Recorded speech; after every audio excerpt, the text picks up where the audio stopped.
Alright, Mr. Jones. Alright, Mr. Jones, don't worry, you're in good hands. We're the best there is. Let's go.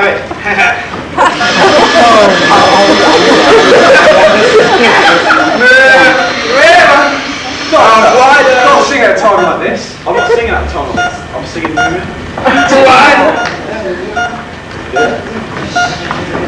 Can I have the sword?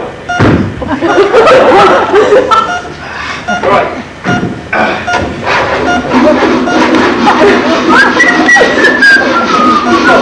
This hospital a bad name.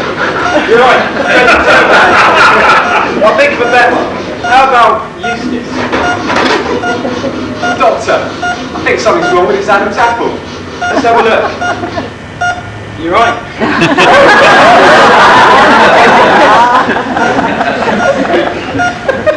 Oh no, he's coming round. Oh, nurse, syringe, quickly.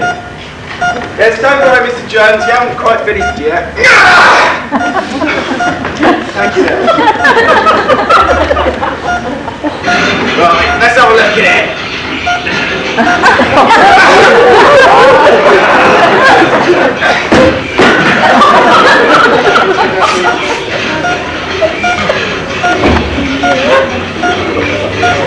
Doctor, I think the patient is sinking. I wonder what he's thinking about. Oh no, I'm scared this might happen. He started swelling. Jones, we haven't quite finished yet.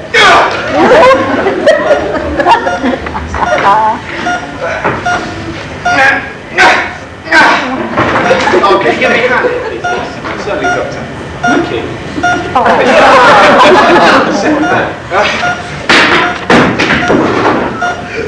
You know, I reckon this man's a hypochondriac. He's a fake. I can't see anything wrong with him at all.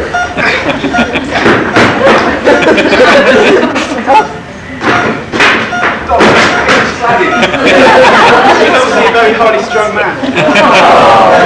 Right, nurse.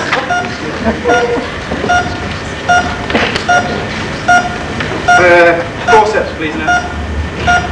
Thank you. 5 steps, please. Squatting, please, nurse. Thank you. Doctor, please be more serious. This patient needs your assistance. Well, you're my assistant. What do you want to do? I'll drift it. He's coming round again, Doctor. Quickly. Don't worry, Mr. Jones. Nearly over now. I'll just get this.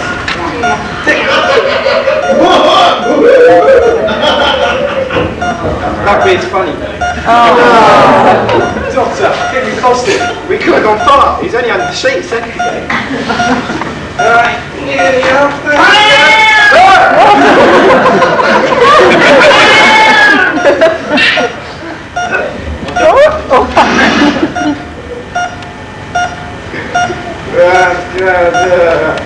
I think we've just about finished now. Let's see if we can just stitch it up. Oh, hang on a minute. I think there's a bit of a foreign body in there. Ooh la la!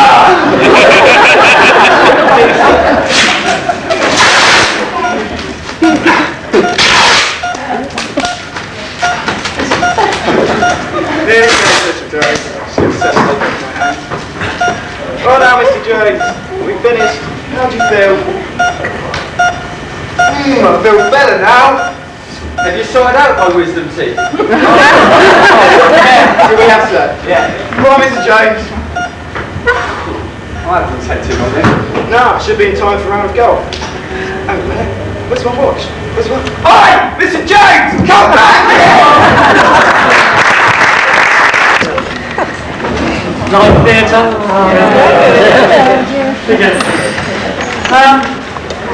Is it possible to have the house lights up just a little, please?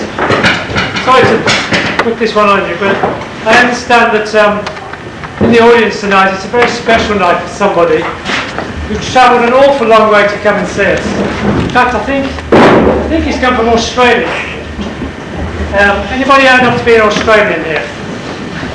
Where are we? Come on, own up. the sum is going to add up to being 9 today. Yes? Oh, well done. And your name, young man? Lee Warren. And it's the perfect who dragged you along, isn't it? Yeah, right. Okay, should we just give a round of happy birthday, yes? Please, right. Happy birthday to you.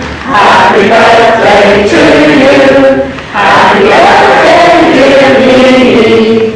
Happy birthday to you.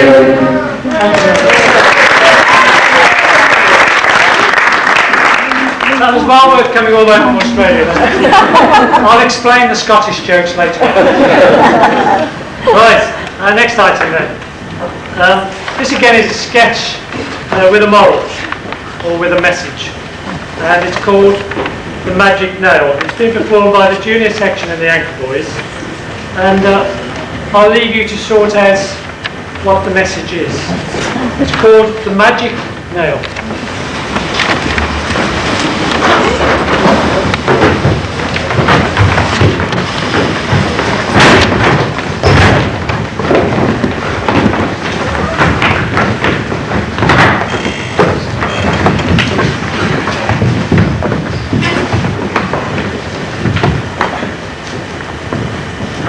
I want to take you back to an afternoon some years ago. Are you all sitting comfortably? Go on, have a little shuffle if you have to. Okay, right, I'll begin. The time is about 4:30. School's out. It's hanging about till tea time. The kids don't know what to do with themselves. They're fed up, hungry. Pardon? Why don't they hang out together, play football together? Oh no. Everyone keeps themselves to themselves in this village. It's safer that way. As for strangers, the only reason they aren't strangers for long is that they leave so quickly. Oh, there's a stranger coming now. I don't suppose he'll get much of a welcome. Hello, is there somewhere we can get a meal? I wouldn't like to say. You can always try. There's no harm in trying. Why not ask those boys over there? Right, I will. Thank you very much. See you again. See you again? Maybe, maybe not. You'll do well to get a meal here. Hi lads, I've been walking all day and I'm really hungry. I was wondering if any of your kind families could give me a meal. I don't think we should do that. You haven't got any spare food. You see, we aren't very well off. We don't have much money. My mum always says she doesn't know what she's going to feed us kids, never mind anyone else. My mum says the same. Just go somewhere else. Are you telling me that things are so bad you can't find a little food for a traveller? Surely there's someone in the village. You see what I mean? He won't hang around now. He'll be off any minute now. Oh dear, oh dear. Since you're all so poor you can't help me, I'll better see if I can help you. What do you mean? You haven't got any food, but why would you be asking us for a meal? What would you say if I made a wonderful soup for everyone in the village? Could you do that all on your own? Well, I might need a little help, but only a little. I knew there'd be a catch in it. All I need is a great big pot, big enough for everyone, then a little firewood. Oh, it's clean water. All you need... I can get enough firewood, 2 fires.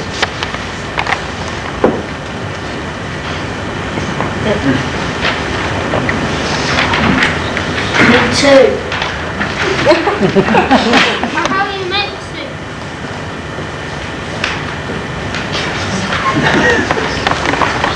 There's water in the village pub. My friend has got a huge black pot. It's too big for her to use, but she always keeps it clean just in case. Good, then we'll have all we'll need.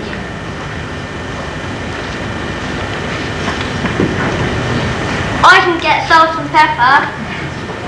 All you need, boy, 18. All you need? Come off it. You can't make soup with just water. Yuck. Of course I can. I shall use this. It's a nail, just a nail. Sure, it's a nail, but not just any nail. It's a magic nail. Ooh. Its only magic is that it makes lovely soup. You'll see. Let's start cooking. Well, an hour has passed. It's now 5:30 and everyone's getting excited about what's happening on the village green and the idea of free soup. Of course, we aren't really that poor. We don't have much, but we manage. The biggest problem is that every family keeps to itself. Even the kids don't play together. And I can't think when I last saw so many people together and talking to each other. Though I dread to think what will happen if the soup's no good. Right, time to put the nail in. Now all I have to do is wait. And you don't need anything else? When you're really poor, you can't, can you? Of course, sometimes I can add a little salt and pepper. I can get salt and pepper. The update probably can't spare some of that. That's a bonus, isn't it? It'll improve the taste no end. I can remember once in one village, there was someone who could even spare a few turnips. We have a few turnips. Have you really? Would the carrots be any use?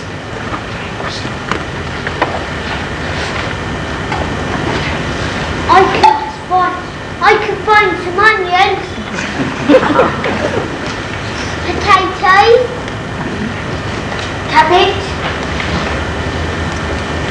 Well, we won't want to spoil the special flavour of the nail, but, well, I suppose we could take the offers. That's fine. But we'd better hurry if we're going to eat tonight. 6 o'clock. What a difference. The village is really buzzing now. Just look what's going into the soup. Carrots, potatoes, cabbage, onions, and all the other things the boys have found they had to spare. Well, that's good. Now all we need is something to stir it with. My mum thought of that. I've got our biggest spoon. Just a matter of time now. So a couple of hours passed. 7 o'clock, 8 o'clock. People have begun to enjoy being together. As they drifted in to see what was going on, they started to talk to each other. It's never been like this before. And as for the wonderful smell of the soup, well. That's it. That tastes gorgeous. Now, let's all go and get a bowl. I think we'll leave them there and return to the present day. It's not much fun watching other people eating. Off you go. So we're back to the present day. It was a really good soup, I can tell you. A rich meal, all by itself. And it's funny, you know, we weren't the same village after that. We were more friendly. We never saw the stranger again. But we still talk about the soup, how the soup was made, with only one 6-inch nail.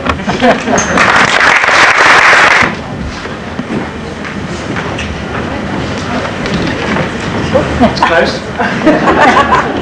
I know nothing at all about the next item, except that it's an ill wind. I've had quite a few ill winds in my time, but I know nothing about this one, so I'm going to leave it up to Ken Peters, and who else is it? Ken and Andrew. Over to you, I hope.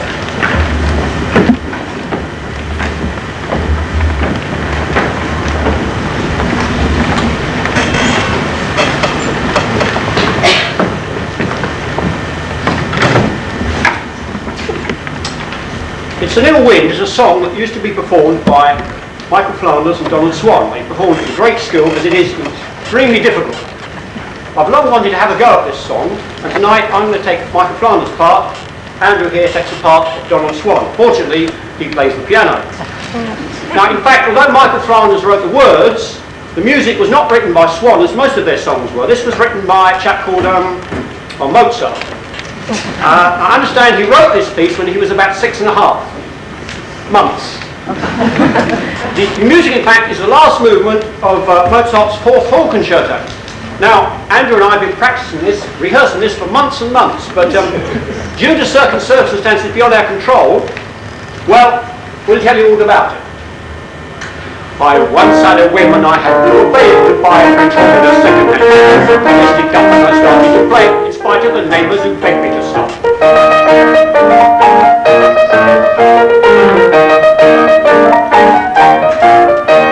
To sound my horn, I had to develop my own version. I found my horn was a bit of a devils to play. So artfully wound, they give you a sound, a beautiful sound, so rich and round. Oh, the hours I had to spend before I mastered it in the end. But that was yesterday, and just as I looked in the usual place, there was the case, but the horn itself was missing. Where it gone? And you and everyone seen my horn. Can it go? What a blow! Now I know I'm unable to play my leg. Who swiped my horn? Bet you a quid. Somebody did. Knowing I'd found a good church, there was one who would play it. Afraid of my talent to play the horn. Early today to my eyes, made it vanished away looking through.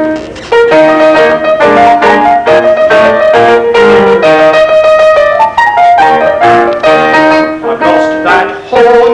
I know I was using it yesterday. I've lost that horn. Lost that horn. Found that horn. Gone. There's not much hope of getting it back to the Willery Prairie Wall. I know some hearty folk whose party jokes pretended to hunt the corn. Run away, was it one of them away? Can't you return that horn? Where is the devil who took my horn? I should tell the police I want my French horn back. I miss its music more and more and more. Without that horn, I'm feeling sad and so forlorn. Ho, ho, ho, ho,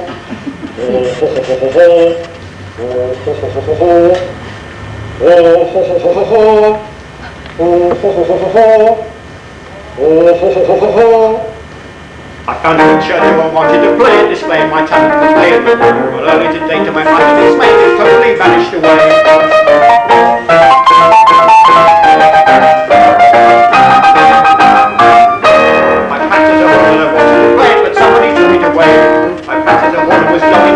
Somebody took it away. My neighbour's asleep in his bed. I'll soon make him wish he were dead. I'll take up the tuba instead. Wah wah!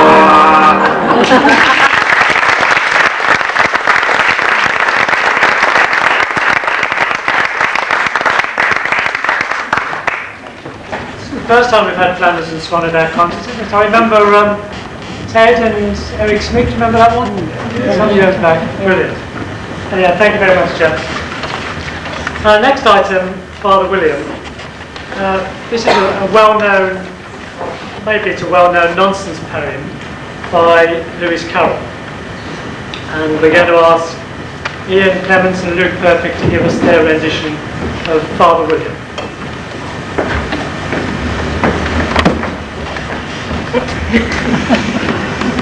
You are old, Father William, the young man said, and your hair has become very white. And yet you incessantly stand on your head. Do you think, at your age, it is right?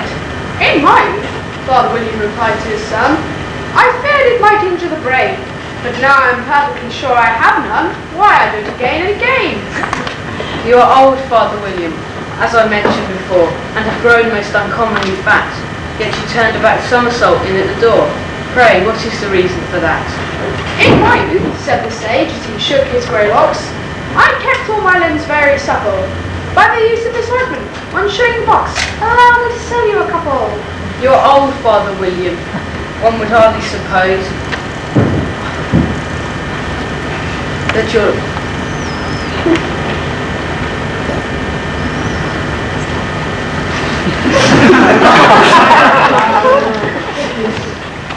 You're old, Father William, and your jaws are too weak for anything tougher than suet. Yet you finished the goose with the bones and the beef. Pray, how did you manage to do it? In my youth, said his father, I took to the law and argued each case with my wife. And the muscular strength which it gave to my jaw has lasted the rest of my life. You are old, Father William. One would hardly suppose that your eye was as steady as ever, that you balanced an eel on the end of your nose. What made you so awfully clever? I have answered 3 questions, that is enough, said his father. Don't give yourself airs. Do you think I can listen or gauge such stuff? Be off or I'll kick you downstairs.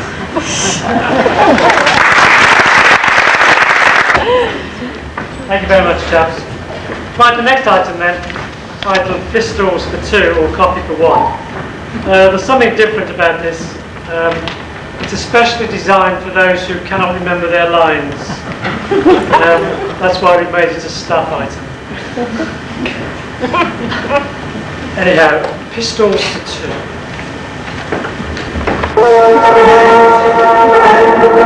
2.